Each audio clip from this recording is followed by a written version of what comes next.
The voice cut across the quiet suburban morning like a blade through silk. "That eyesore has to come down, Mr. Denton. Today." Preston Whitmore, 3, stood at the edge of the property line, his Italian leather shoes planted firmly on freshly laid sod that cost more per square foot than most people spent on groceries. His voice carried, deliberately loud, designed to reach every neighbor within earshot. "I have tried to be reasonable. I have tried to be patient. But that rotting wooden pole and that faded rag you insist on flying are costing me money every single day they remain standing." The old man on the porch did not flinch. Earl Denton set down his coffee cup with a hand that bore scars older than his accuser, and rose slowly from the worn wicker chair where he had watched every sunrise for the past 40 years. His flannel shirt was faded to the color of old photographs. His work boots showed the cracks of decades. His face, weathered by sun and sorrow, revealed nothing. What Preston Whitmore did not know, what no one on this street had ever known, was that in exactly 11 days he would stand in a city council chamber with his face the color of ash, his voice reduced to stammering apologies, and his reputation destroyed by 4 words spoken by a retired Marine colonel. What he did not know was that the quiet man in the worn flannel, the man he was publicly humiliating on this crisp autumn morning, had once held a hill in Vietnam for 19 hours while wounded, had carried 4 dying men down through enemy fire on his back, and had received the Medal of Honor from the President of the United States. The flag would still be flying when Preston Whitmore's career was not. Earl walked down his porch steps with a slight limp, the shrapnel still embedded in his left hip grinding against bone the way it had for 55 years. He stopped 6 feet from the property line, close enough to speak at a normal volume, though he suspected Preston would not extend the same courtesy.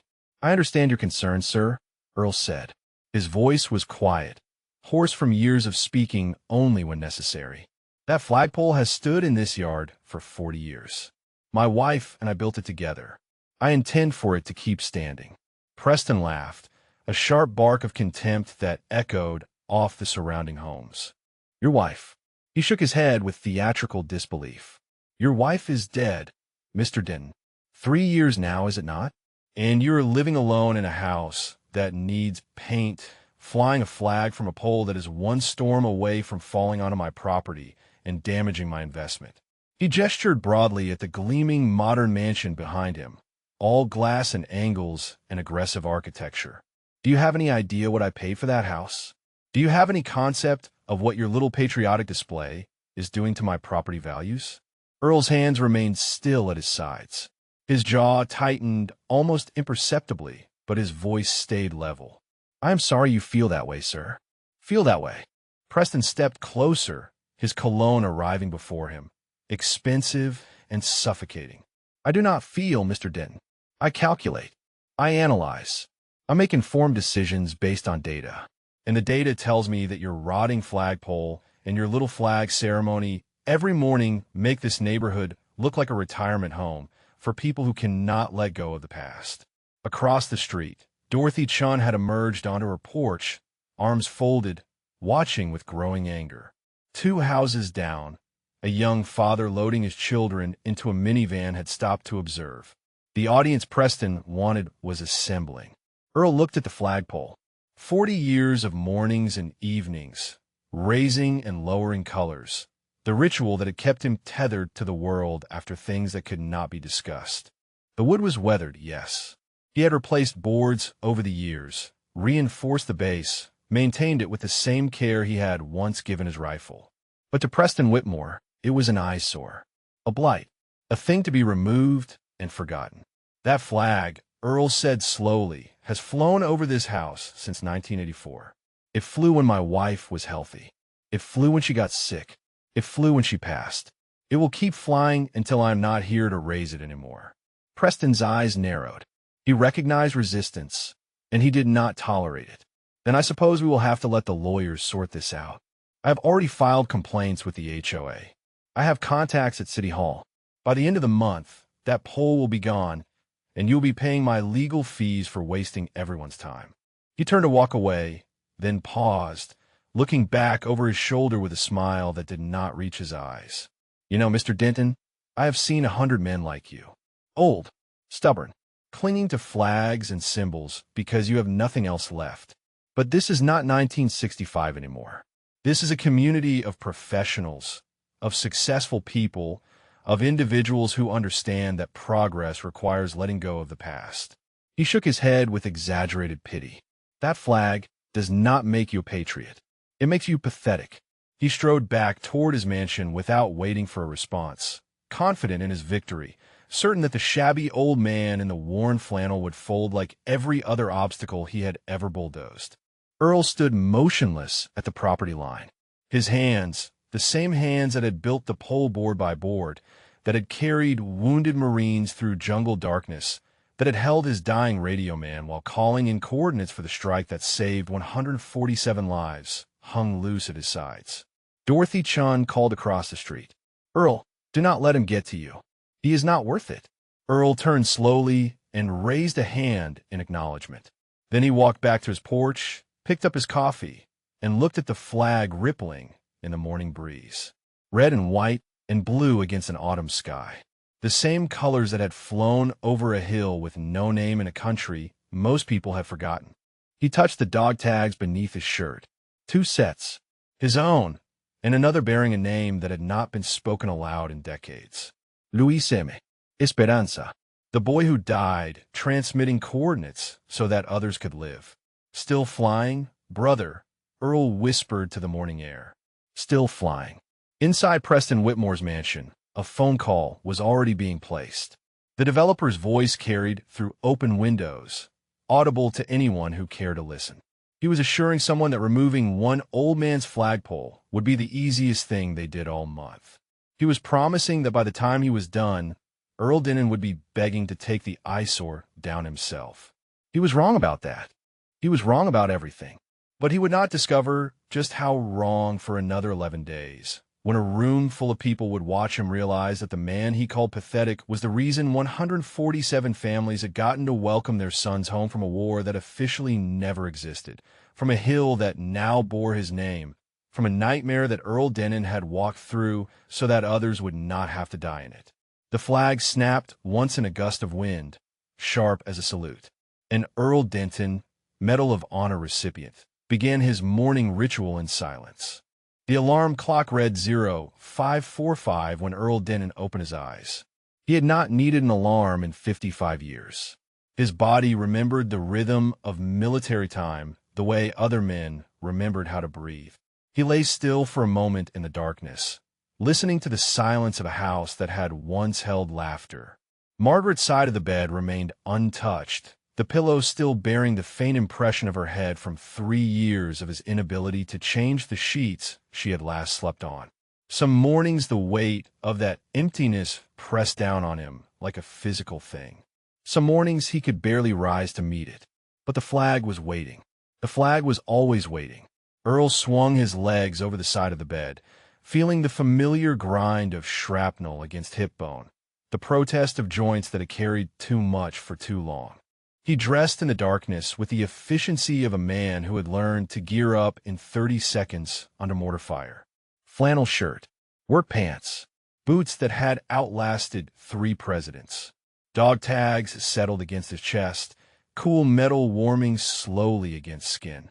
He paused at Margaret's photograph on the dresser, her smile caught in silver frame, frozen in a moment from 20 years ago when her hair was still dark and her eyes still held no knowledge of the cancer that would eventually claim her. "Morning, sweetheart," he said quietly. "Go to raise the colors." The kitchen held its own rituals. Coffee in the percolator she had bought in 1987, the one he refused to replace, because replacing it would mean admitting she was truly gone. Her cup still sat in the cabinet, unwashed since the morning she had gone to the hospital for what was supposed to be a routine checkup. 3 years of dust on porcelain. 3 years of a cup waiting for lips that would never touch it again. Earl poured his coffee into his own cup, the one with the faded Marine Corps emblem, and carried it to the back door. The yard stretched before him in pre-dawn gray, the flagpole rising against the sky just beginning to remember color. He had built that pole himself, sunk the post 4 feet deep into concrete, planed the wood by hand, Margaret had held the levels while he worked, had made lemonade when the summer heat grew too heavy, had stood beside him when they raised the first flag together. That was 1984, 15 years after he came home from a war that still visited him in dreams. He crossed the wet grass in slow measured steps, coffee warming his scarred hands, and stopped at the base of the pole. The flag hung folded on its clips, waiting for the ceremony that had not changed in 4 decades. Earl set his cup on the small table he kept there for this purpose and began. His hands moved through the motions with reverent precision, unclipping, unfolding, attaching to the halyard with fingers that remembered every step the way they remembered field stripping a rifle in total darkness. He pulled the rope slowly, watching the fabric climb toward the lightening sky, and when it reached the top, he secured it with a knot his drill instructor had taught him in another lifetime. The flag caught the first rays of dawn and seemed to glow from within. Earl stood at attention.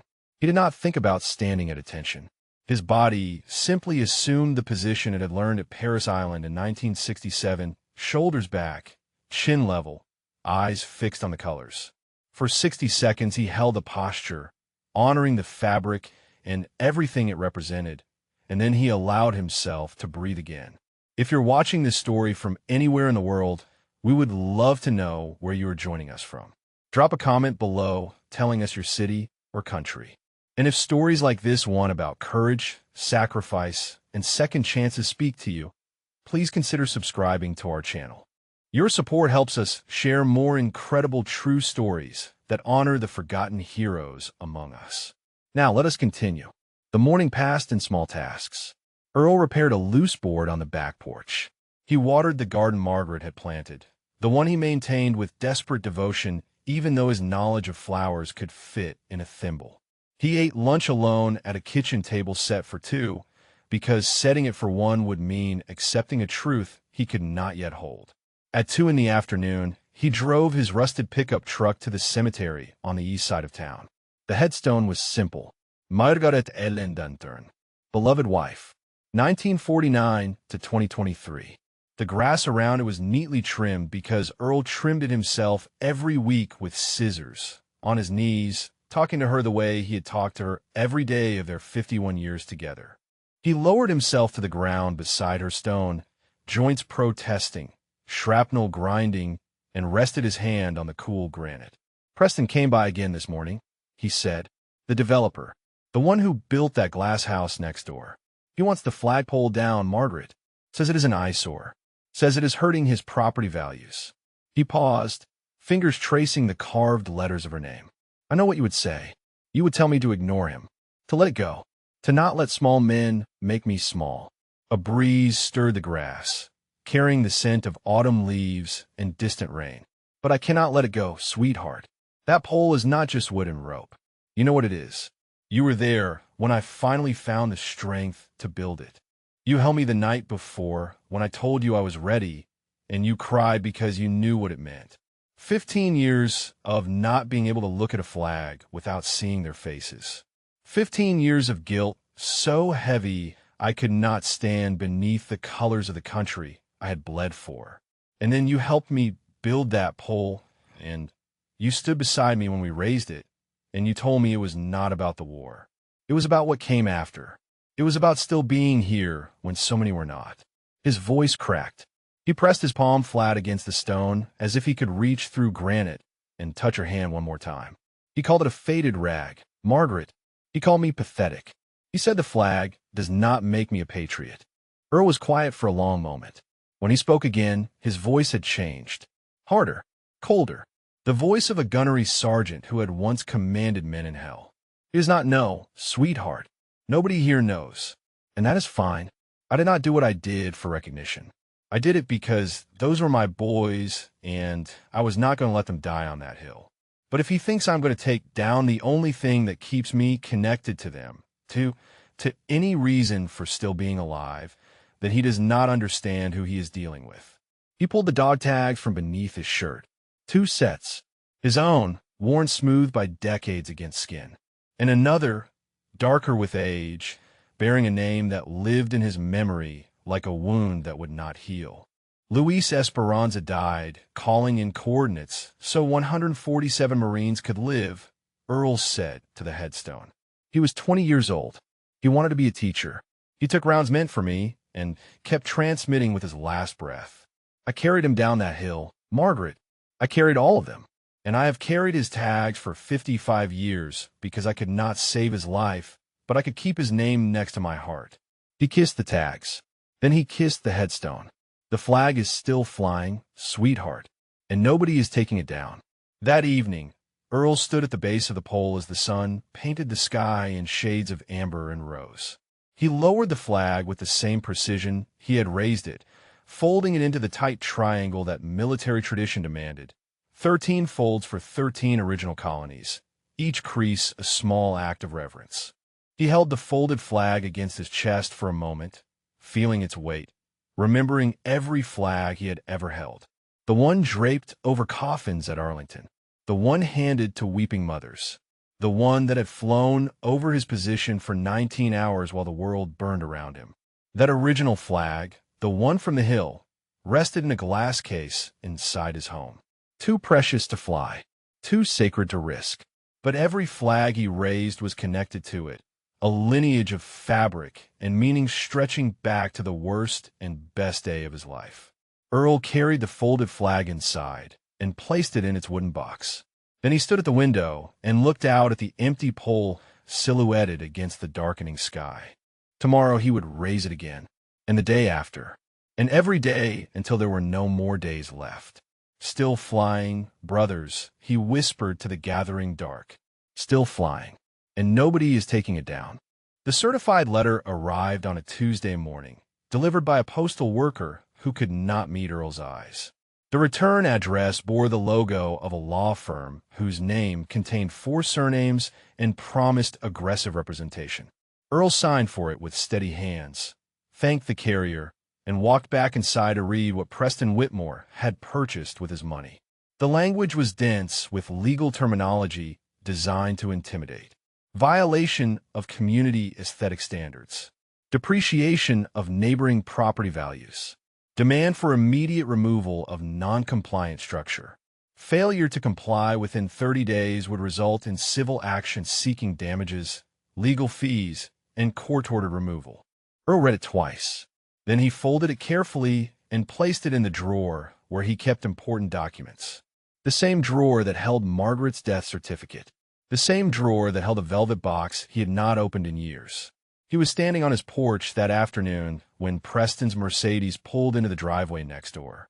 The developer emerged in a suit that cost more than Earl's truck, speaking loudly into his phone about acquisition targets and profit margins. He noticed Earl watching and ended his call with a smirk. "I see you received my letter," Preston called across the property line. His voice carried the satisfaction of a man who believed victory was inevitable. 30 days, Mr. Denton. I suggest you use them wisely. Perhaps look into retirement communities, somewhere more appropriate for a man of your circumstances. Earl said nothing. He simply watched as Preston disappeared into his glass fortress, and then he turned his gaze back to the flag rippling against a gray October sky. That evening, the HOA held its monthly meeting in the community center 3 blocks away. Earl arrived early, dressed in his cleanest flannel and his least worn boots. He took a seat in the back row, removed his veteran's cap out of respect for being indoors, and waited. The room filled gradually. Neighbors he had known for decades. Newcomers he recognized only by their expensive cars. Preston Whitmore arrived last, making an entrance, shaking hands with the board members like a politician working a fundraiser. He had donated generously to the community fund. He had promised improvements to the common areas. His influence saturated the room like his cologne. The meeting covered routine business for 40 minutes. Budget reports, landscaping contracts, a dispute over someone's fence height. Earl listened without speaking, his hands folded in his lap, his posture straight despite the ache in his hip. Then the board president, a nervous man named Gerald who sold insurance and avoided conflict, cleared his throat and introduced the final agenda item, a matter of community standards compliance regarding flagpole structures. Preston rose before being recognized. He spoke for 15 minutes without pause. He presented photographs of Earl's property taken from angles designed to make it look shabby. He cited property value statistics. He invoked the language of progress and community pride and collective investment. He never once looked at Earl, referring to him only as the property owner in question, as if naming him might humanize the obstacle he wanted removed. The board members nodded along. They had received his donations. They had heard his promises. They understood which way the wind was blowing in this changing neighborhood. When Preston finished, Gerald asked if the property owner wished to respond. Earl rose slowly. The chair creaked as his weight left it. He walked to the front of the room with his slight limp visible to everyone, each step measured and deliberate. He faced the board, then turned to address the room. "My name is Earl Denton," he said. His voice was soft but clear. "I have lived in this neighborhood for 40 years. My wife, Margaret, and I raised our flag for the first time in 1984. She passed 3 years ago. The flag still flies." He paused, letting the silence hold weight. "Mr. Whitmore has called my flagpole an eyesore. He has called my flag a faded rag. He has suggested that I am clinging to the past because I have nothing else left." He looked at Preston for the first time, and something shifted in his bearing. His shoulders squared, his chin lifted. For just a moment, the elderly man in worn flannel disappeared, and something else stood in his place. "He may be right about some of that. I am old. I am stubborn. And that flag is one of the only things I have left." A woman in the third row wiped her eyes. A young man near the door shifted uncomfortably. "But I'm not going to take it down," Earl continued. "Not because I want to cause trouble. Not because I do not understand that neighborhoods change. I'm not going to take it down because that flag means something to me that I cannot explain in terms of property values. It means something that has nothing to do with aesthetics or community standards or the price of the house next door." He reached up and touched the collar of his shirt, where the chain of his dog tags was barely visible. "I served this country a long time ago. I do not talk about it much. Most folks who serve do not. But every morning when I raise that flag, and every evening when I lower it, I am not just honoring a piece of fabric. I am honoring men who did not come home. I am honoring a promise I made a long time ago to never forget what they gave." Preston shifted in his seat, arms crossed, jaw tight with impatience. Earl turned back to the board. "You can vote however you want. You can support Mr. Whitmore's complaint. You can tell me my flagpole violates your standards. But I want you to understand something before you decide. That pole is not coming down while I am alive to prevent it. You can fine me. You can sue me. You can take everything I have. But some things are worth more than money. Some things are worth more than property values. Some promises do not have a price." He nodded once to the board, then walked back to his seat in the same measured steps. The room was silent except for the hum of fluorescent lights. Gerald cleared his throat twice before speaking. He called for discussion. Preston immediately demanded a vote, insisting the matter was clear-cut, that sentiment could not override community standards. A board member named Patricia, a retired teacher, asked quietly if there might be a compromise. Preston dismissed her with a wave of his hand. The vote was 4-3 in favor of supporting action against non-compliant flagpoles over the height specified in regulations that nobody had ever enforced before. Preston smiled. Gerald avoided Earl's eyes. The meeting adjourned. Outside in the parking lot, Dorothy Chin caught up with Earl before he reached his truck. "That was the most I have ever heard you say at once," she said. Her voice carried admiration and worry in equal measure. Earl shrugged. "Needed saying. What are you going to do?" He looked up at the sky, where the first stars were appearing through gaps in the clouds. "Same thing I have done every morning for 40 years. Raise the flag." He opened his truck door, then paused. "They can take everything else, Dorothy, but they cannot take that." He drove home through streets he had known for 4 decades, past houses that had changed hands and faces that had grown old alongside his own. The flag was waiting in its wooden box. Tomorrow it would fly again. But when he pulled into his driveway, he saw something that made his hands tighten on the steering wheel. A notice had been taped to his front door. Official letterhead from the city. A summons to appear before the zoning committee in 9 days. Preston had not waited for the HOA. He had escalated to the city council. Earl removed the notice and read it under his porch light. His name looked strange in official type. The charges looked stranger still. Non-compliant structure. Aesthetic violation. Potential safety hazard. He folded the paper and added it to the drawer with the others. Then he sat in a chair by the window and watched the empty flagpole until sleep finally took him. 9 days. 9 days until he would stand before a council and justify his right to fly the colors he had bled for. His hand found the dog tags beneath his shirt, 2 sets of metal warming against his heart. "Still here, brothers," he whispered. Still fighting. The smell of diesel fuel always took him back. Earl stood at the gas station pump, filling his truck for the drive to the hardware store, and the sharp petroleum scent cut through 55 years like it was nothing. Suddenly, he was not in a suburban parking lot. He was in the Ashau Valley, March 1969, watching fuel drums being unloaded from helicopters that would not stay on the ground longer than 30 seconds because staying meant dying. He gripped the pump handle until his knuckles went white, forcing himself to breathe, to stay in the present, to remember that the war was over and he had survived it. The war was always over. The war was never over. That night, alone in the house that held too many memories and too much silence, Earl opened the drawer he had avoided for years. Past the legal letters. Past Margaret's death certificate. Past the folded flag from her funeral that he could not bring himself to display. His fingers found the velvet box at the very back, and he lifted it into the lamplight. The Medal of Honor weighs less than an ounce. Earl had always found that strange. The physical weight was nothing. A man could carry it in his pocket and forget it was there. But the other weight, the weight of what it represented and what it cost, that weight never lightened. That weight pressed down every single day. He opened the box. The pale blue ribbon. The gold star hanging from it. The word valor engraved in metal that caught the light like an accusation.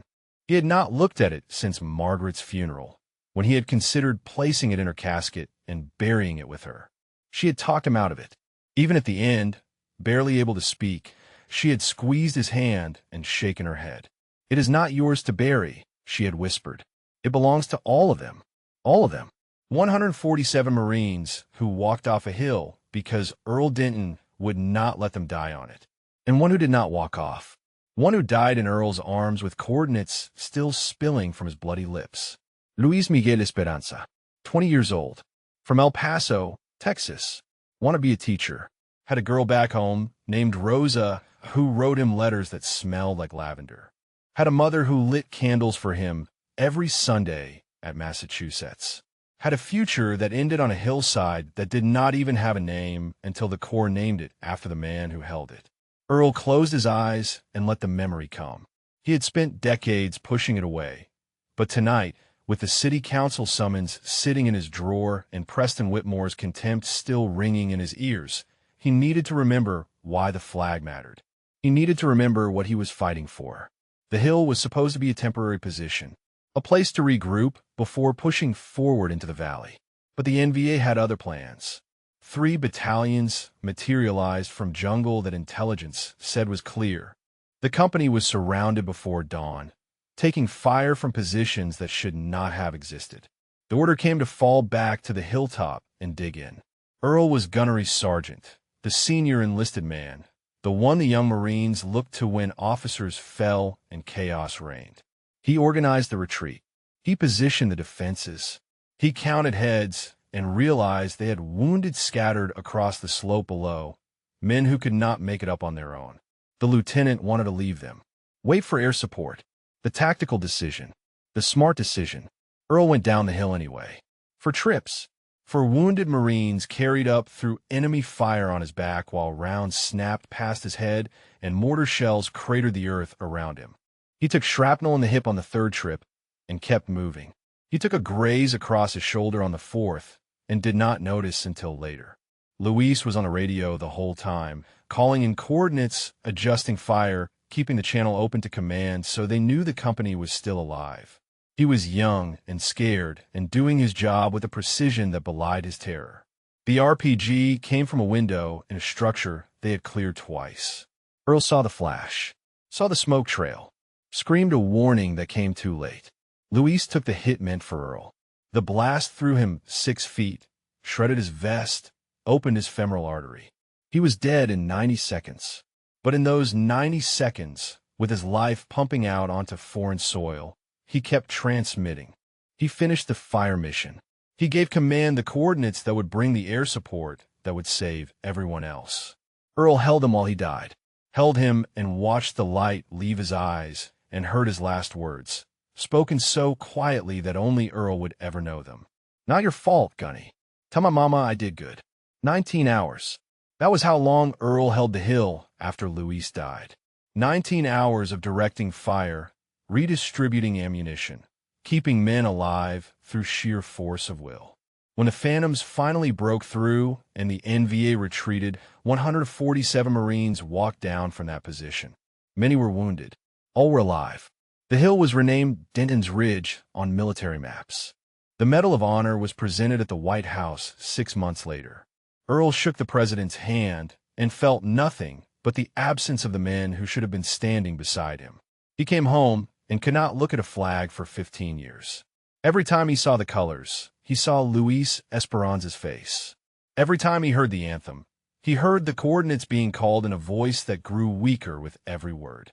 The symbol of his country had become the symbol of his failure, of the half-second delay that let an RPG find his radio man instead of him. Margaret saved him. Margaret, with her patience and her love and her refusal to let him drown in guilt. She held him through the nightmares. She talked him down from the ledges. She helped him understand, slowly, over years, that surviving was not betrayal. That honoring the dead meant living, not dying alongside them. In 1984, she suggested the flagpole. She said it was time to reclaim the symbol. Time to raise the colors not as a reminder of failure, but as a promise to the fallen. A promise to keep their memory alive. A promise to never forget what they gave. They built it together. Earl sank the post while Margaret held the levels. She made lemonade. He planed the wood by hand. And when they raised the first flag, Margaret stood beside him and said the words he would carry for the rest of his life. "They're all watching, Earl, and they're proud of you." Now Earl sat alone with the Medal of Honor in his hands and the city council summons in his drawer and a developer next door who wanted to tear down everything that gave his life meaning. He looked at the medal for a long time. Then he placed it back in a velvet box and closed the lid. If they wanted him to justify his flag, he would justify it. If they wanted him to explain why a rotting wooden pole mattered more than property values, he would explain it. And if they still did not understand, if they voted to tear it down anyway, then he would stand in front of that pole and make them drag him away. Some hills were worth holding. Some promises were worth keeping. Some prices could never be calculated in dollars and cents. Earl returned the box to the drawer. But this time he did not push it to the back. He left it near the front, within easy reach. 8 days until the council meeting. 8 days until he would face Preston Whitmore and his lawyers and his contempt. 8 days until the quiet man in the worn flannel would decide whether to finally tell the world who he really was. His hand found the dog tags beneath his shirt. Luis Esperanza's name pressed against his heart. "I never did tell your mama," Earl whispered to the darkness. "But you did good, son. You did so good." The week crawled forward like a wounded thing. Earl maintained his rituals with the precision of a man who understood that routine was the only barrier between himself and the void. Flag up at 0600. Flag down at sunset. Cemetery visits on Tuesday and Thursday. Meals eaten alone at a table set for 2. Preston Whitmore made his presence felt without ever speaking directly to Earl again. Contractors arrived to install new landscaping along the property line, positioning decorative boulders that somehow always ended up facing Earl's yard like a stone audience assembled to witness his humiliation. A surveyor appeared one afternoon, measuring and photographing, documenting everything with clinical efficiency. The neighborhood had chosen sides. Most had chosen silence, which was its own kind of choosing.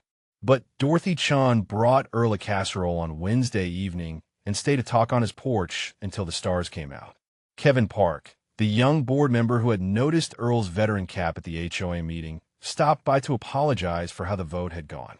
He said he had wanted to speak up, but had not found the words.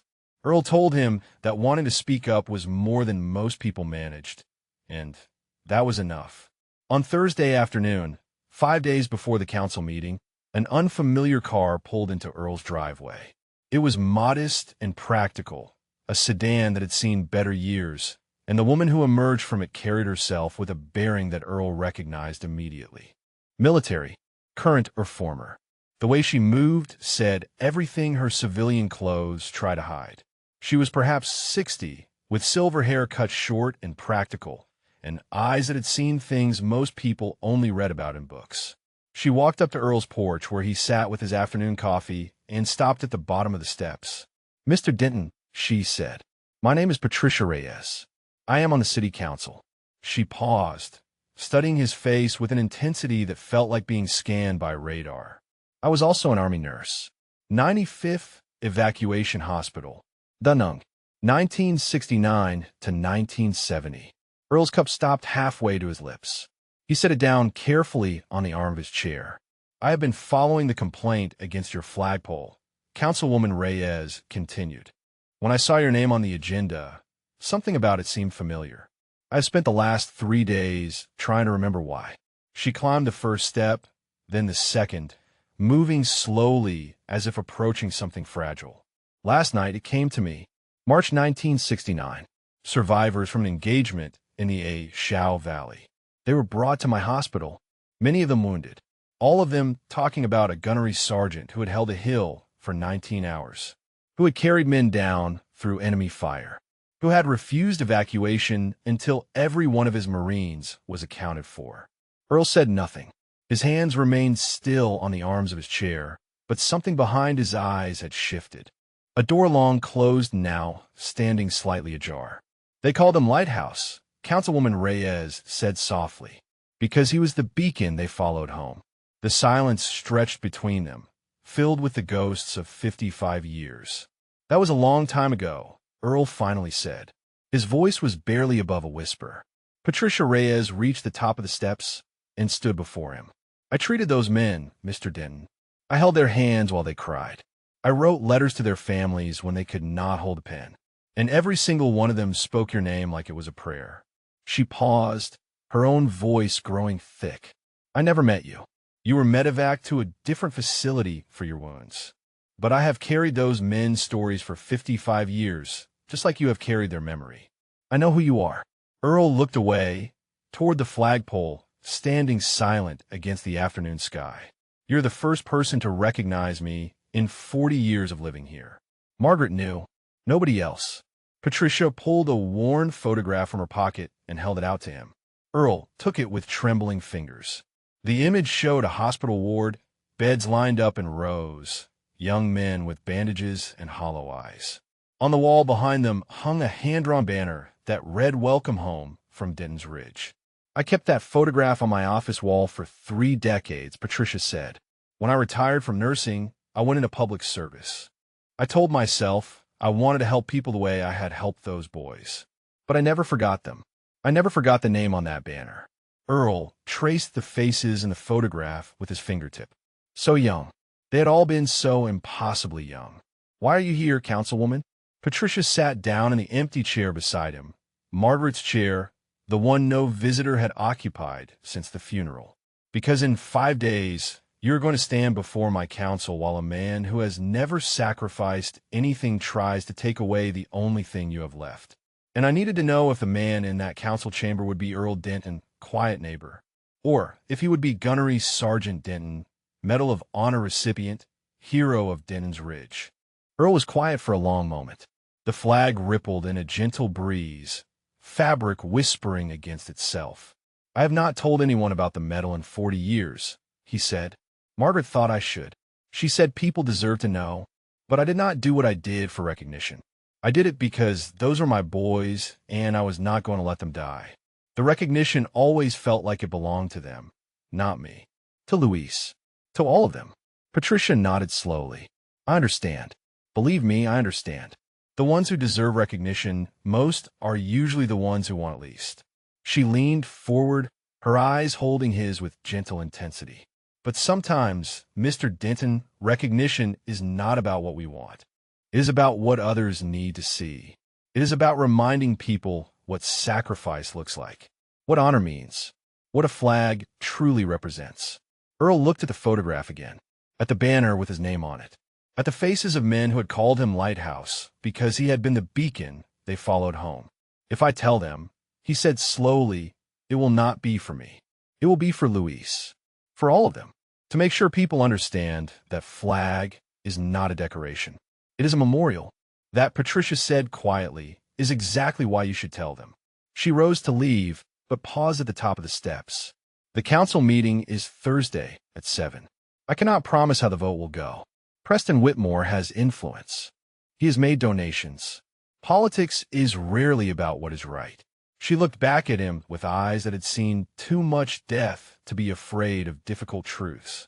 But I can promise you this. Whatever you decide, you will not stand alone in that chamber.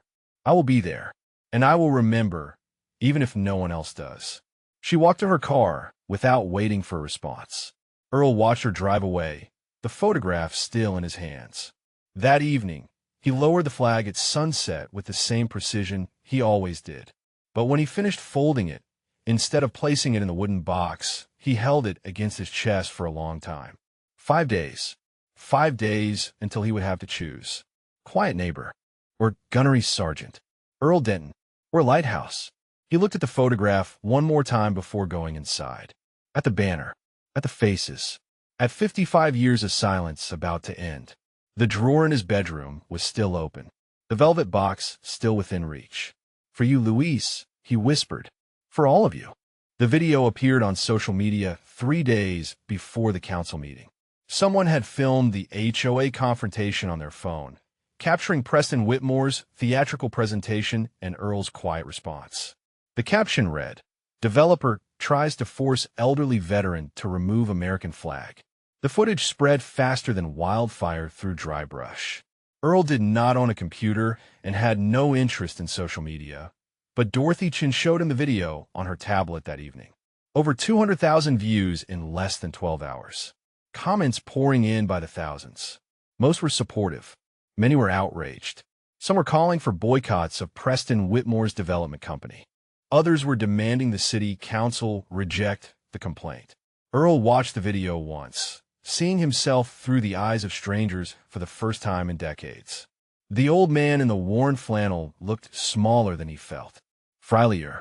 His voice sounded thin through the tablet speakers, but his words carried weight that transcended the quality of the recording. That flag means something to me that I cannot explain in terms of property values. Dorothy scrolled through the comments. People are angry, Earl. They are on your side.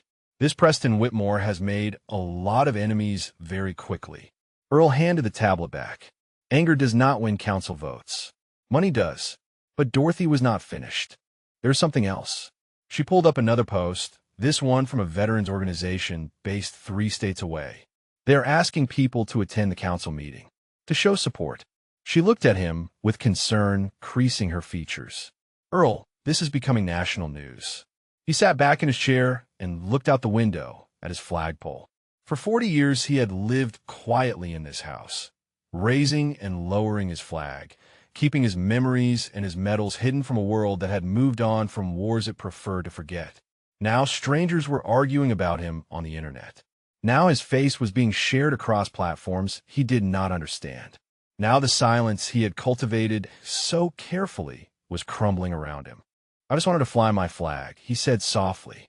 That is all I ever wanted. The next morning, Earl performed his ritual at 0600 as always.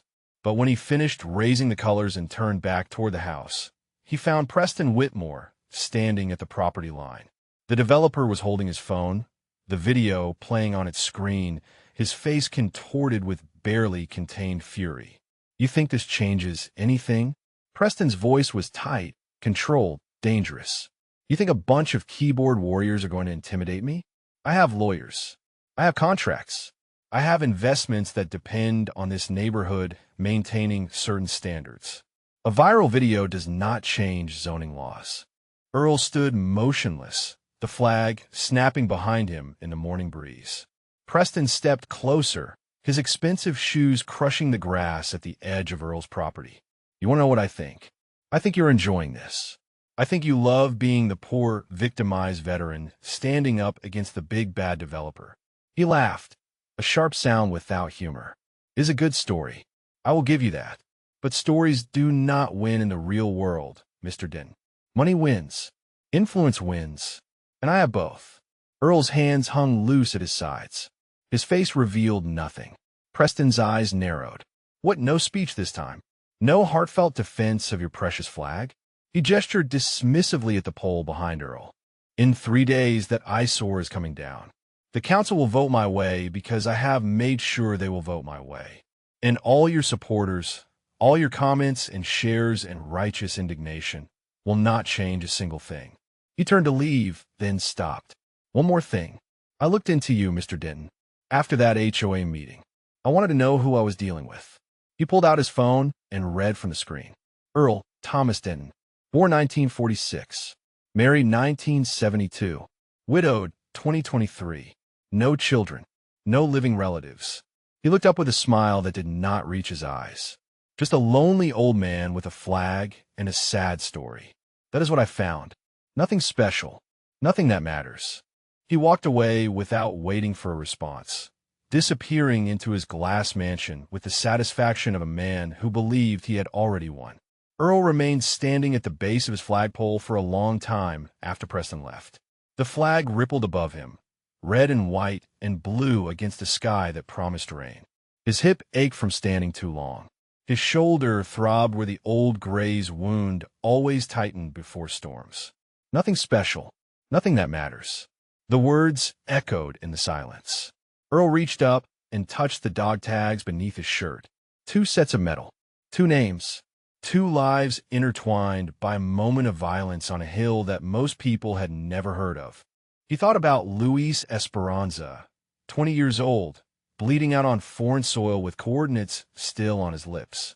He thought about the 147 Marines who walked off that hill because Earl refused to let them die on it. He thought about the Medal of Honor sitting in a velvet box in his drawer, the weight of it pressing down across decades. Nothing special. Nothing that matters. Preston Whitmore had looked into him and found only public records. A name, a date, a status, the information that fit on forms and databases and background checks. He had not found the classified operations. He had not found the Medal of Honor citation. He had not found the hill that bore Earl's name on military maps that civilians never saw. He had looked at Earl Denton and seen exactly what Earl had spent 40 years making sure people would see. A quiet neighbor. An old man. Nothing special. But in 3 days, Earl would stand before the city council. In 3 days, he would have to choose whether to remain invisible or to finally step into the light. In 3 days, the man who had carried 4 wounded Marines down a hill under fire would have to decide if he was willing to carry one more burden. The burden of being seen. That evening, the rain came as predicted. Earl lowered his flag in the downpour, water streaming down his face, soaking his flannel shirt, turning the folded fabric heavy in his hands. He did not rush. He never rushed. The ritual mattered too much to be abbreviated by weather. When he finished, he stood in his yard with the rain falling around him and looked up at the empty pole. Lightning flickered in the distance. Thunder rolled across the sky like artillery. And Earl Denton, who had held a hill for 19 hours, who had carried the dying and the wounded through enemy fire, who had received the nation's highest honor and hidden it in a drawer for 40 years, made his decision. 3 days. 3 days until Preston Whitmore would learn what nothing special really looked like. Earl walked inside, water pooling on the floor behind him, and opened the drawer where the velvet box waited. This time he did not close it. 2 days before the council meeting, Earl drove to the cemetery in the gray light of early morning. The rain had passed, leaving the world washed clean and smelling of wet earth and fallen leaves. He parked in his usual spot and walked the familiar path to Margaret's headstone, his boots leaving prints in the soft ground. He lowered himself to the grass beside her grave, joints protesting, shrapnel grinding, and placed his hand on the cool granite. "I need to talk to you, sweetheart." Really talk. Not just the usual checking in. The cemetery was empty. Only the dead to hear his confession. I have decided to tell them. At the council meeting, I'm going to tell them everything. About the hill. About Luis. About the medal. He paused, his throat tightening. About who I really am. A bird called somewhere in the distance. The flag at the cemetery entrance hung limp in the still air. I know what you would say. You would say it is about time. You would say I've been hiding for too long. You would remind me of all those nights when I woke up screaming and you held me and told me I was not a coward for surviving. You would tell me that honoring the dead does not mean burying myself alongside them. Earl pulled the dog tags from beneath his shirt and held them in his palm. His own tags and Luis Esperanza's, worn smooth by decades of contact with his skin. I have carried him for 55 years, Margaret. Every single day. His name against my heart. His last words in my memory. Not your fault, Gunny. Tell my mama I did good. He never blamed me. Not once. With his last breath, he absolved me of the guilt that was already eating me alive. Tears slipped down his weathered cheeks. He did not wipe them away. But I blamed myself. For the half-second delay.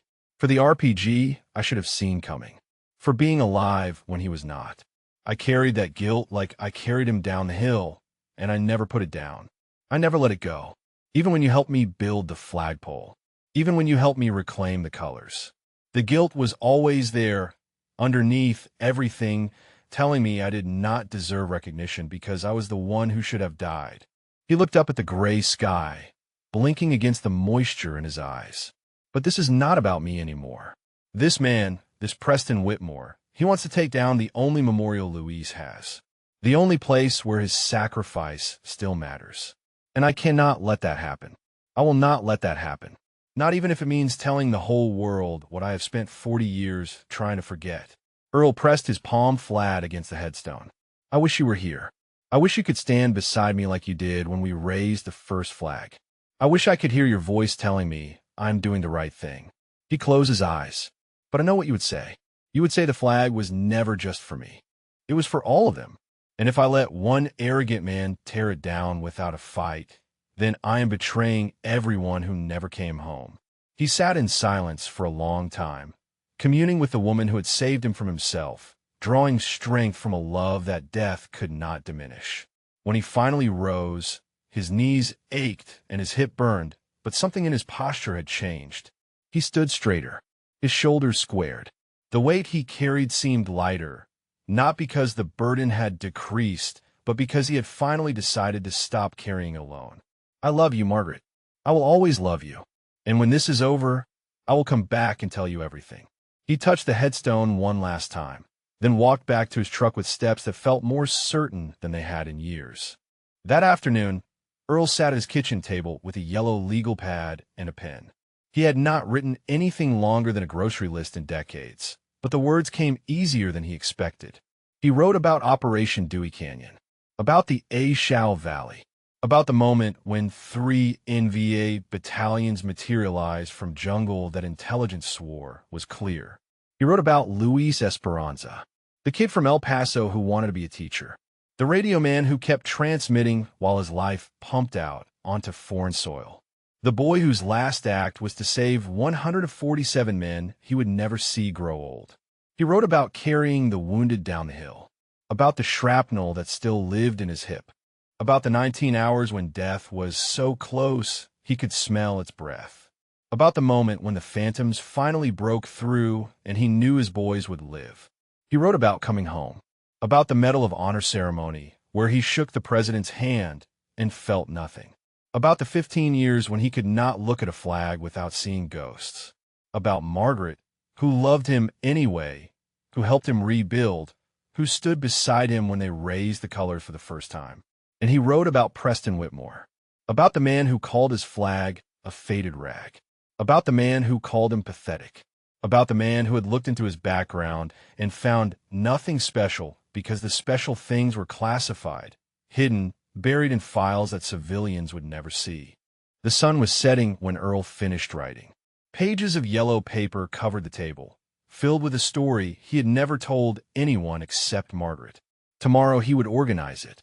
Tomorrow he would practice saying the words out loud.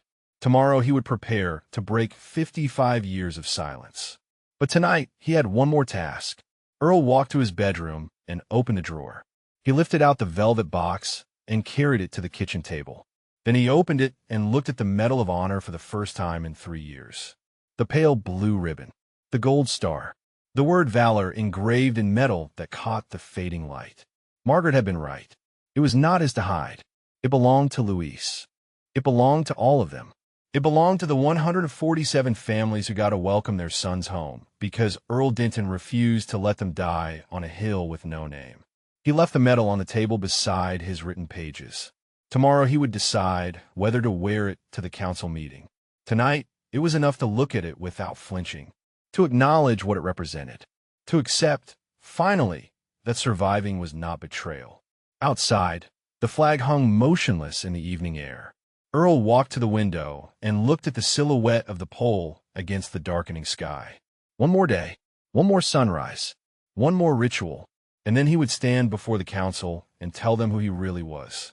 For you, Luis, he whispered to the gathering dark. For your mama. For everyone who never got to come home. He touched the dog tags against his chest. Tomorrow, brother. Tomorrow they will know your name. The morning of the council meeting dawned clear and cold. Earl woke before his alarm, as he always did, and lay in the darkness listening to the silence of the house. Margaret's pillow beside him. The empty chair at the kitchen table. The weight of what he was about to do pressing down like a physical thing. He rose and dressed with particular care. His cleanest flannel shirt, pressed the night before. His least worn boots, polished until they almost looked respectable. His veteran's cap with the faded 3rd Battalion, 9th Marines patch. The dog tag settled against his chest, cool metal warming against skin. The Medal of Honor remained in its velvet box on the kitchen table. He had not decided whether to bring it. Part of him felt it belonged in the drawer, hidden from a world that did not deserve to see it. Another part knew that hiding it was the same as hiding himself, and he was done hiding. He left the decision for later and walked outside to raise the flag. The morning air was sharp with the promise of winter. Frost glittered on the grass. Earl's breath misted before him as he approached the pole, his limp more pronounced in the cold, the shrapnel in his hip aching with every step. He performed the ritual with the same precision he had used for 40 years. Unclipping, unfolding, attaching to the halyard, pulling the rope slowly, watching the fabric climb toward the brightening sky. When the flag reached the top, he secured it and stood at attention for 60 seconds, his eyes fixed on the colors. This might be the last morning he raised this flag from this pole. By tonight, the council could vote to have it removed. By tomorrow, contractors could arrive with tools and trucks to tear down 40 years of memory and meaning. Or by tonight, everything could change. Earl lowered his hand from his heart and looked at the flag for a long moment.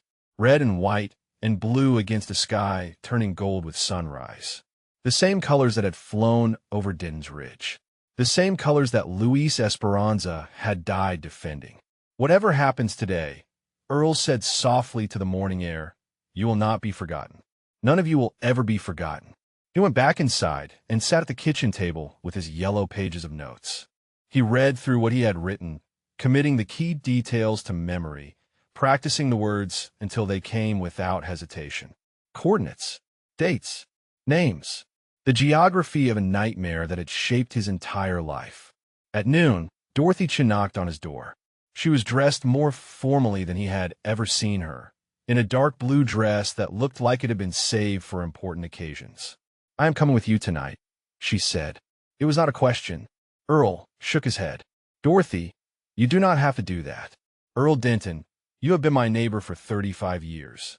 You helped my husband fix our roof in 1994. You drove me to the hospital when I broke my hip in 2019. You have never once asked for anything in return. She stepped past him into the house without waiting for an invitation. I am coming with you tonight, and that is final. Earl almost smiled. Margaret would have liked you. Margaret did like me. We had coffee every Tuesday for 20 years. She looked at the kitchen table, at the yellow pages, and the velvet box sitting open beside them. Her breath caught. Earl, Is that what I think it is? He followed her gaze to the Medal of Honor, gleaming softly in the afternoon light. Margaret told me you served, Dorothy said slowly. She never told me this. Nobody knows. Earl walked to the table and looked down at the medal. At least, nobody knew until now. A woman came to see me a few days ago. Councilwoman Reyes. She recognized my name from a long time ago.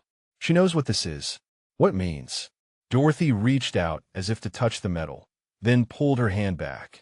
Earl, this changes everything. If you show them this tonight, Preston Whitmore will not have a leg to stand on. No council in America would vote against a Medal of Honor recipient. Earl was quiet for a long moment. Then he picked up the velvet box and closed it gently. That is not why I am bringing it, he said. I am not bringing it to win.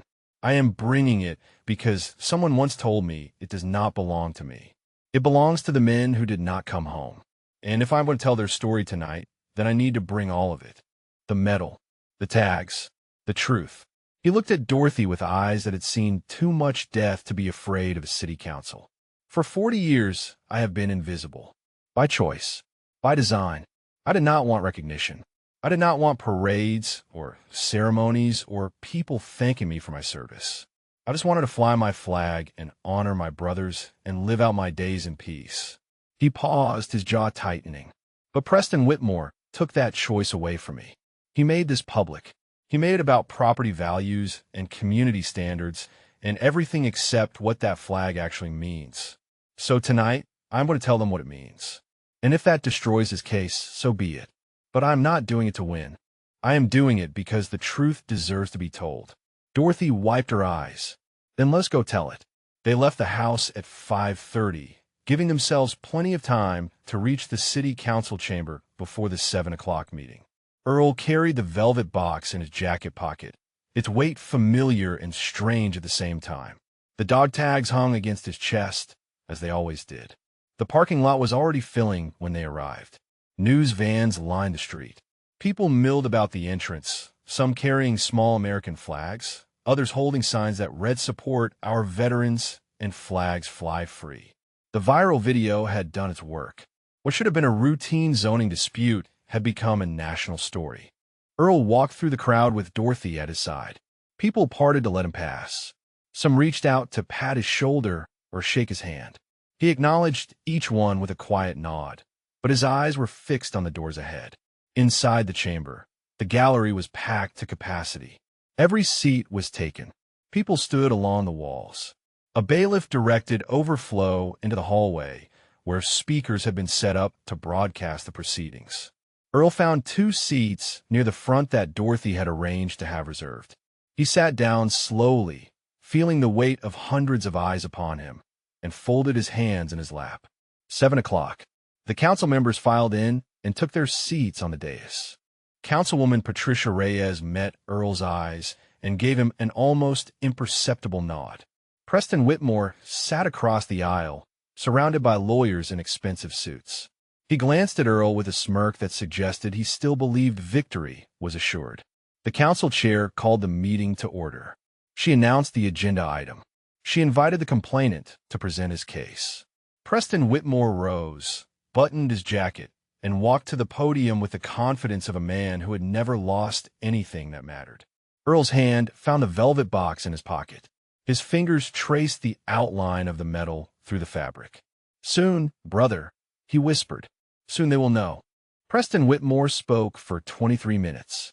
He presented photographs and property assessments and expert testimony from a real estate appraiser who confirmed that non-standard structures could negatively impact neighborhood valuations. He cited zoning regulations and HOA bylaws and precedents from other municipalities. He painted a picture of a community under siege from one stubborn individual who refused to accept that progress required compromise. He never once looked at Earl. He referred to him only as the property owner, as if naming him might accidentally humanize the obstacle he wanted removed. When he finished, Preston returned to his seat with the satisfied air of a man who had delivered an unassailable argument. His lawyers nodded approvingly. The council members shuffled their papers and avoided eye contact with the gallery. The council chair cleared her throat. She asked if the property owner wished to respond. Earl rose slowly. The chamber fell silent. Every eye followed him as he walked to the podium with his slight limp, each step measured and deliberate, each footfall echoing in the hushed room. He adjusted the microphone, looked out at the sea of faces, found Dorothy Chun in the front row, her hands clasped tight in her lap, found Councilwoman Reyes on the dais, her expression carefully neutral, but her eyes bright with something that might have been hope. Then he began to speak. My name is Earl Thomas Denton. I have lived at 417 Maple Street for 40 years. I built a flagpole in my front yard in 1984 with my own hands. My wife Margaret held the levels while I worked.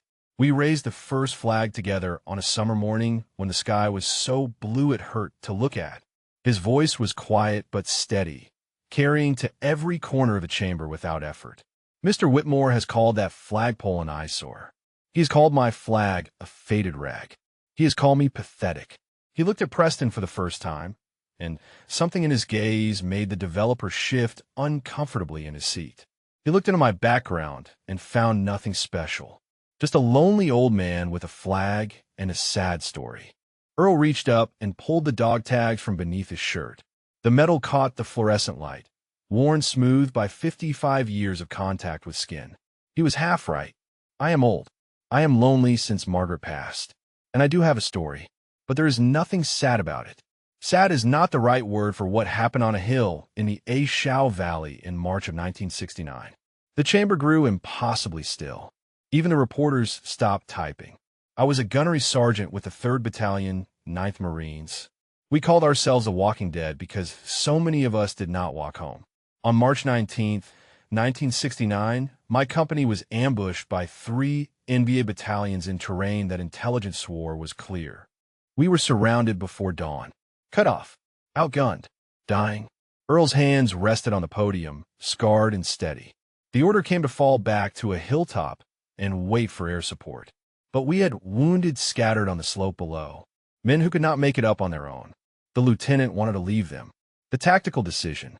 He paused. I went down to get them anyway. A woman in the gallery pressed her hand to her mouth. A man in a veteran's cap wiped his eyes. For trips. For wounded Marines carried up through enemy fire. I took shrapnel on my hip on the 3rd trip. It is still there. The VA says removing it would cause more damage than leaving it. I took a round across my shoulder on the 4th trip. Did not notice until later. Earl held up the dog tags, letting them hang from his fingers where everyone could see. My radio man was a 20-year-old kid from El Paso named Luis Miguel Esperanza. He wanted to be a teacher when he got home. He had a girl back there named Rosa who wrote him letters that smelled like lavender. He was calling in coordinates for the air support that would save us when an RPG came through a window we had cleared twice. His voice did not waver. His eyes did not leave the audience. Luis took the blast meant for me. Shrapnel severed his femoral artery. He was dead in 90 seconds. But in those 90 seconds, with his life bleeding out onto foreign soil, he kept transmitting. He finished the fire mission. He gave command the coordinates that brought the phantoms that saved everyone else. His last words were, "Not your fault, Gunny. Tell my mama I did good." The silence was absolute. Not a cough, not a rustle, not a breath. I held that hill for 19 hours after Luis died. 19 hours of directing fire and redistributing ammunition and keeping men alive through whatever means necessary. When the air support finally broke through and the NVA retreated, 147 Marines walked off that position. Many were wounded. All were alive. Earl reached into his jacket pocket and withdrew the velvet box. He opened it and held it up so the light caught the pale blue ribbon and the gold star beneath. The hill was renamed Denton's Ridge on military maps. 6 months later, I received this at the White House. The Medal of Honor, the nation's highest award for valor. Gasps rippled through the chamber. Preston Whitmore's face went pale. His lawyers exchanged glances of dawning horror. I have not shown this to anyone in 40 years, Earl continued. I did not do what I did for recognition. I did it because those were my boys, and I was not going to let them die on that hill. The medal always felt like it belonged to them, not me. To Luis. To all of them. He closed the box and returned it to his pocket. Then he lifted the dog tags again. I have carried Luis Esperanza's tags against my heart for 55 years. I cannot save his life. The least I could do was carry his name.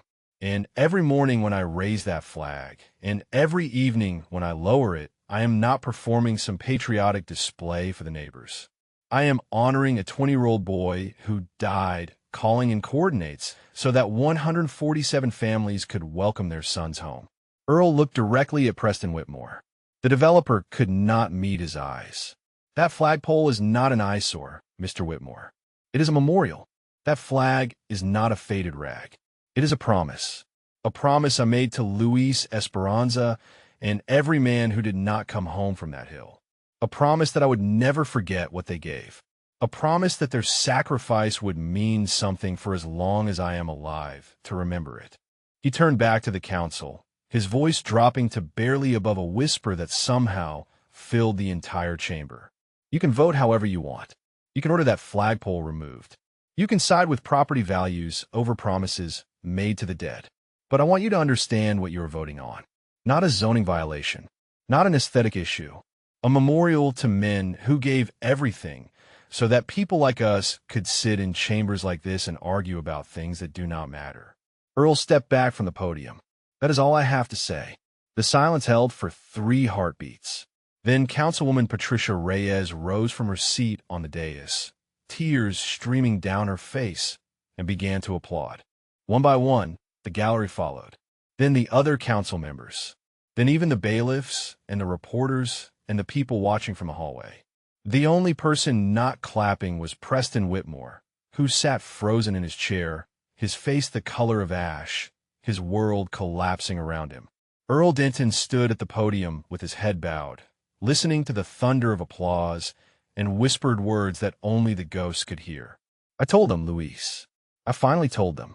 The applause continued for nearly 3 minutes. Earl remained at the podium, head bowed, overwhelmed by a response he had never anticipated and did not know how to receive. 55 years of silence broken in a single evening, and now the world was applauding as if he had done something worthy of celebration rather than simply telling the truth. The council chair finally gavelled for order, though her own eyes were red and her voice unsteady. She called for a brief recess to allow emotions to settle before proceeding with deliberation. People surged toward Earl the moment the gavel fell, hands reaching out to shake his, voices offering thanks and praise and apologies for what he had endured. Veterans in the crowd stood at attention as he passed, some saluting, others simply nodding with the silent recognition of those who understood. Dorothy Chin reached him first, wrapping her arms around him in an embrace that said more than words could manage. Earl stood stiff for a moment, unaccustomed to physical contact after 3 years alone, then slowly returned the hug. You did it, Dorothy whispered. You told them. Earl said nothing. He was watching Preston Whitmore across the chamber. The developer had not moved from his seat. His lawyers were speaking to him in urgent whispers, but Preston seemed not to hear them. He stared at the floor with the expression of a man watching his empire crumble into dust. The recess lasted 15 minutes. When the council reconvened, the atmosphere in the chamber had fundamentally shifted. The council members sat straighter. Their faces held a gravity that had been absent during Preston's presentation. Something had changed in the room, something that could not be measured in property values or zoning regulations. Councilwoman Reyes was the first to speak. Before we proceed to deliberation, she said, I would like to add something to the record. She looked directly at Earl, her voice carrying the weight of 55 years of memory. In 1969 and 1970, I served as an Army nurse at the 95th Evacuation Hospital in Da Nang. I treated hundreds of wounded Marines during my deployment. Many of them came from engagement in the A Shao Valley in March of 1969, an engagement on a hill that was later renamed Denton's Ridge. The chamber went still again. Those men spoke of their gunnery sergeant the way believers speak of saints. They told me how he carried them down through enemy fire, how he held the line when everyone else would have broken, how he refused evacuation until every single Marine was accounted for. They called him Lighthouse, because he was the beacon they followed home. Patricia Reyes paused, gathering herself. I never met Gunnery Sergeant Denton during my service. He was medevaced to a different facility for treatment of his wounds. But I have carried the stories of those men for 55 years. I have a photograph on my office wall of the survivors in my ward, with a hand-drawn banner that reads "Welcome Home" from Denton's Ridge. She looked at Earl with tears running freely down her cheeks. And until 3 days ago, I had no idea that the quiet man living on Maple Street, the man whose flagpole we are here to discuss, was the same gunnery sergeant those boys revered. She turned to face the rest of the council. We are not here to decide a zoning matter. We are here to decide whether this city will stand with a man who sacrificed everything for his country, or with a man who has sacrificed nothing and calls that sacrifice an eyesore. I know how I am voting. Another council member spoke. Then another, each one expressing support for Earl, each one distancing themselves from the complaint. The tide had turned so completely that even the members who had previously supported Preston could not find the courage to speak in his defense. Finally, the council chair called for a motion. "I move to dismiss the complaint in its entirety," said a councilman who had been silent until now. "And I further move that this council issue a formal commendation to Earl Denton for his service to our nation and our community." The motion was seconded immediately. The vote was unanimous, 7-0. The complaint was dismissed. The flagpole would stand.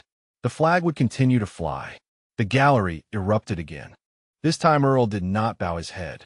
He looked up at the council, at Patricia Reyes, at the crowd of strangers who had become witnesses to his story, and he nodded once in acknowledgement. Then he turned and looked at Preston Whitmore. The developer had finally risen from his seat. His lawyers were packing their briefcases with the hurried movements of men eager to distance themselves from a disaster. Preston's face had passed through pale and settled into something gray and hollow. He looked like a man who had just realized that everything he thought he knew about the world was wrong. For a long moment, the two men stared at each other across the chamber. The crowd fell quiet, sensing something unfinished. Earl walked toward Preston. The developer flinched as if expecting a blow. But Earl stopped 3 feet away, his hands at his sides, his bearing straight despite the ache in his hip. "Mr. Whitmore," Earl said quietly. His voice did not carry anger or triumph or vindication.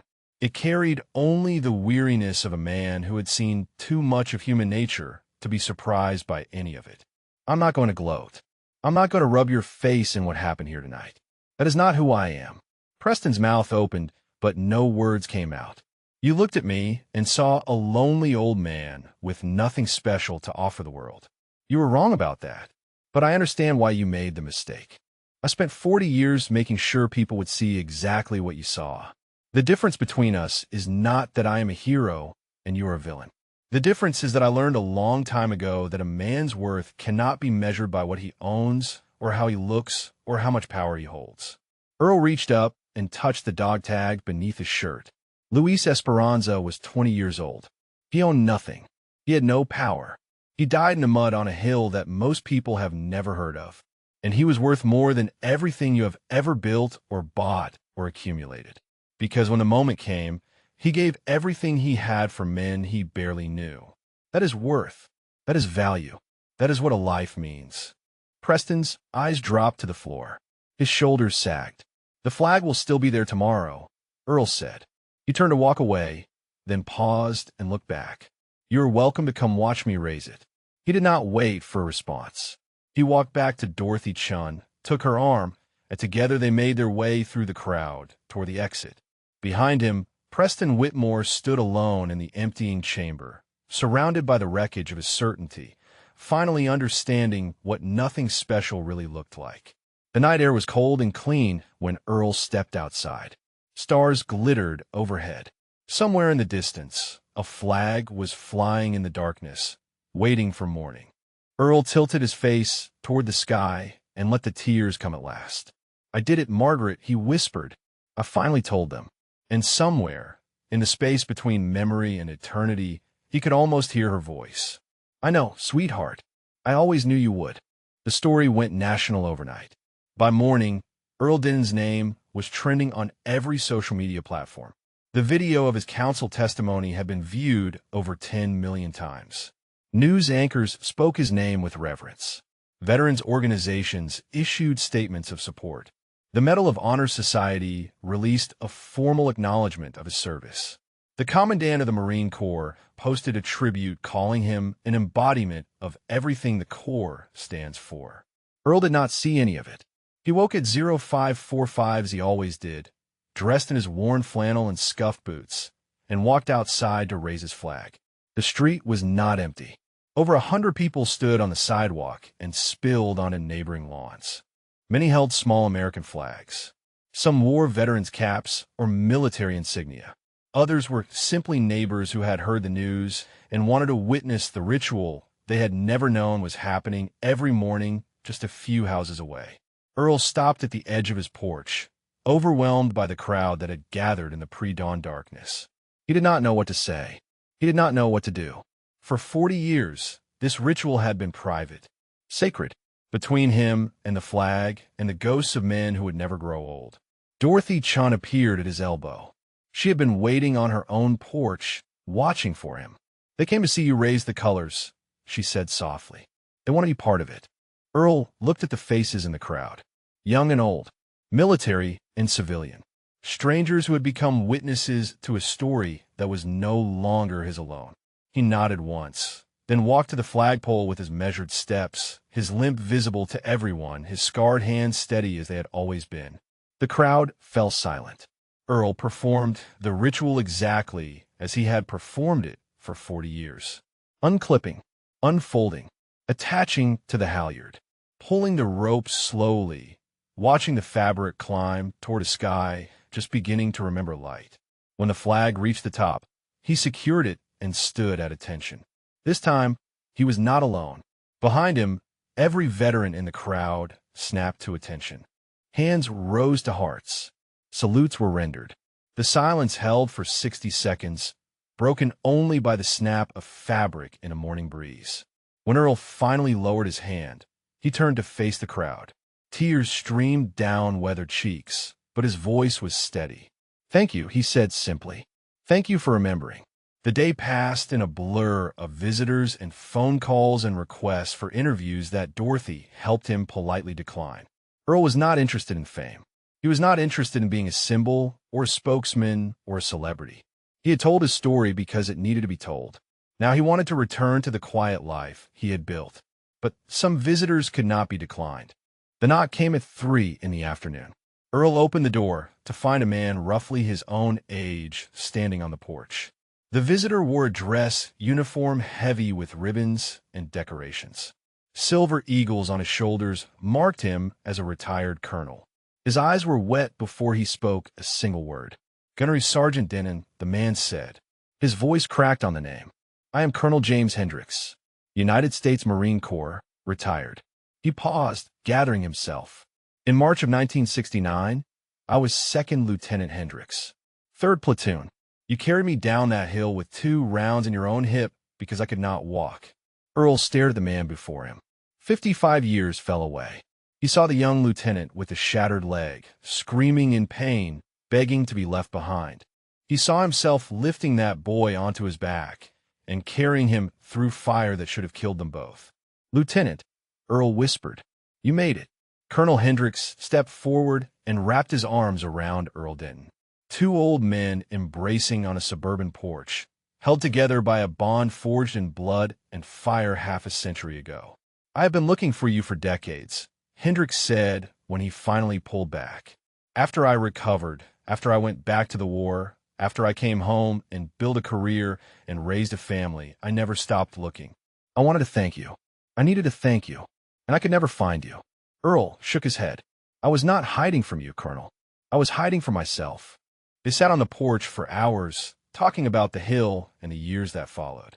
Hendricks had risen through the ranks, had commanded battalions, had served in conflicts Earl had only read about in newspapers. But through it all, he had carried the memory of the gunnery sergeant who refused to leave anyone behind. "I named my son Earl," Hendricks said quietly. "My wife thought it was a family name. I never told her the truth. I never told anyone until today. Earl looked at the flag rippling against the afternoon sky. "There are 146 other families out there," he said. 146 men who walked off that hill because we held it together. Not just me. All of us." Hendricks nodded. "I know. I have kept in touch with as many as I could find over the years. When I saw the video of your testimony last night, I made some calls." He paused, a slight smile crossing his weathered face. "Gunny, you should know that you're not the only one who wants to thank you.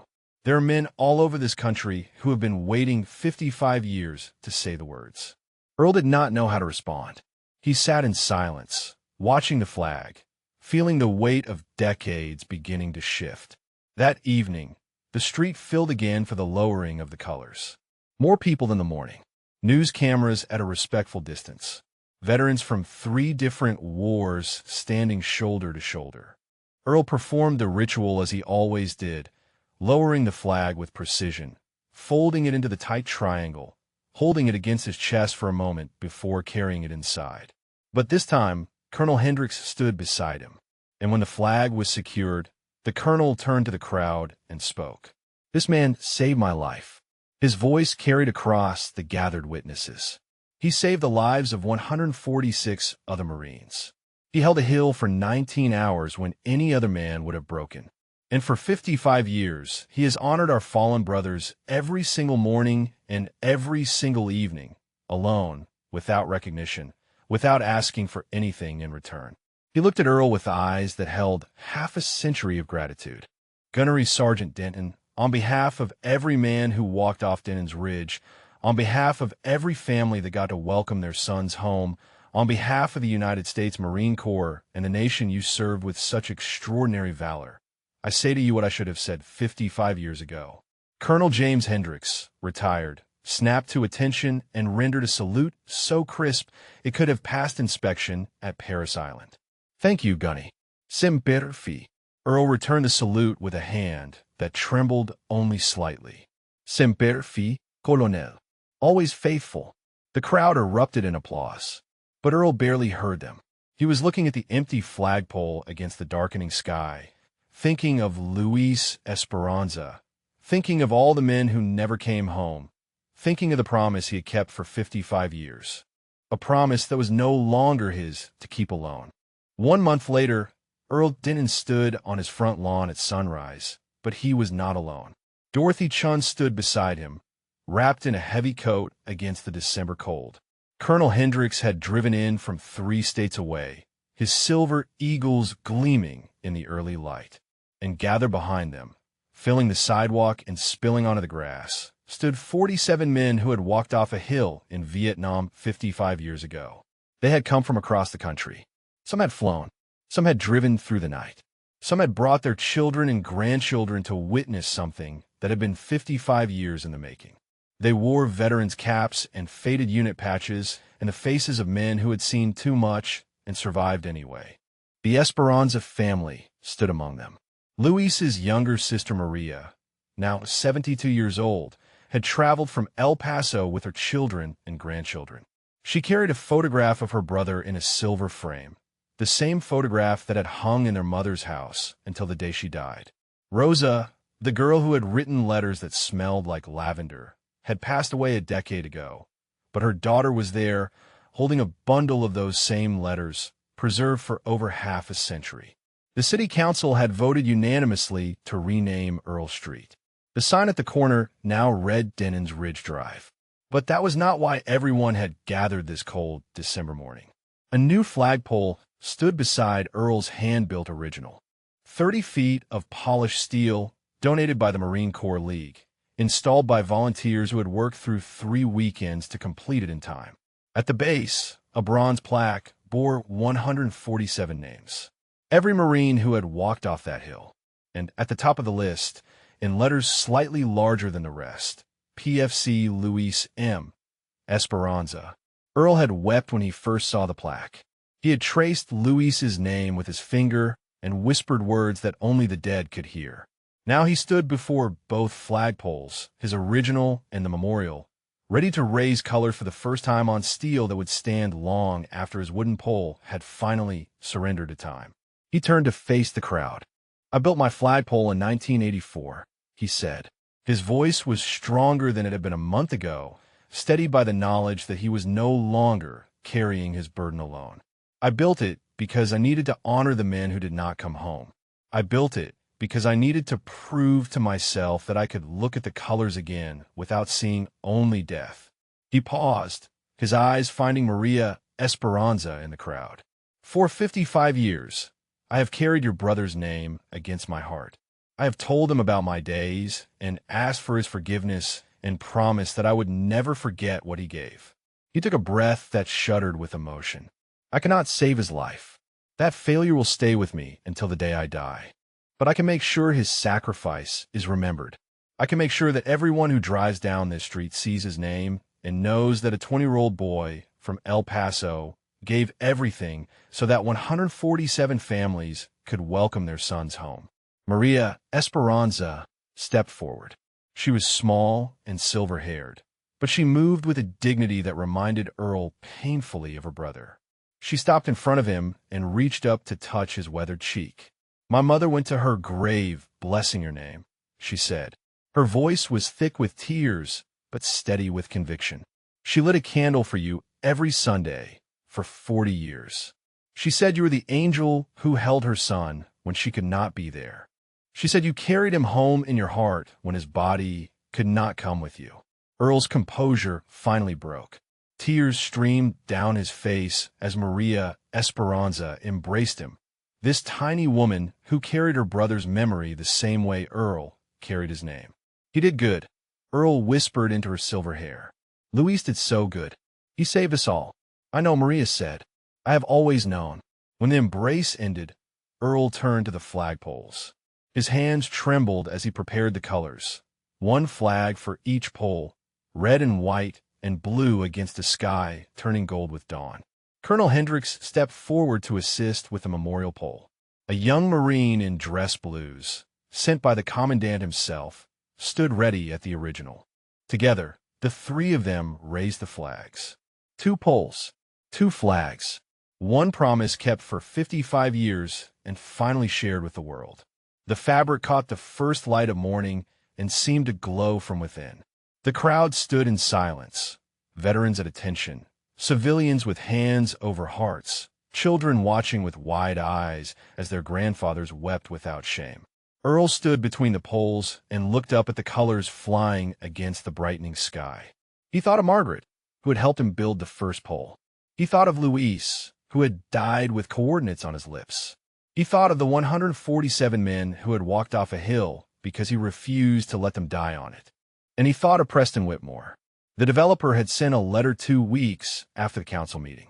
A genuine apology, humbled and specific, acknowledging his arrogance and asking for forgiveness he did not expect to receive. Earl had read it twice, then placed it in the drawer with his other important documents. He had not responded. Some wounds took time to heal. But the letter's existence meant something. Growth, consequence, perhaps eventually understanding. The crowd began to disperse slowly, people lingering to shake Earl's hand or embrace the Esperanza family or simply stand in the presence of something larger than themselves. News cameras captured the moment from a respectful distance. The footage would air on national broadcast that evening, another chapter in a story that had captured the nation's heart. But Earl barely noticed. He stood between his 2 flagpoles, watching the colors ripple in the morning breeze, feeling the weight of 55 years finally beginning to lift. Dorothy Chun appeared at his side. How do you feel? Earl considered the question for a long moment. Different, he said finally. Like I have been holding my breath for half a century, and I just remembered how to exhale. She took his arm, and they stood together, watching the flags dance against the winter sky. That evening, Earl lowered both flags with help from Colonel Hendricks. The crowd had gone. The cameras had departed. The street was quiet except for the whisper of wind through bare branches. When the flags were folded and secured, Earl walked to Margaret's grave as he did every week. He knelt beside her headstone and placed his hand on the cold granite. We did it, sweetheart, he said softly. The flag is still flying. 2 of them now. And Luis has a plaque with his name on it. People will remember him. People will remember all of them.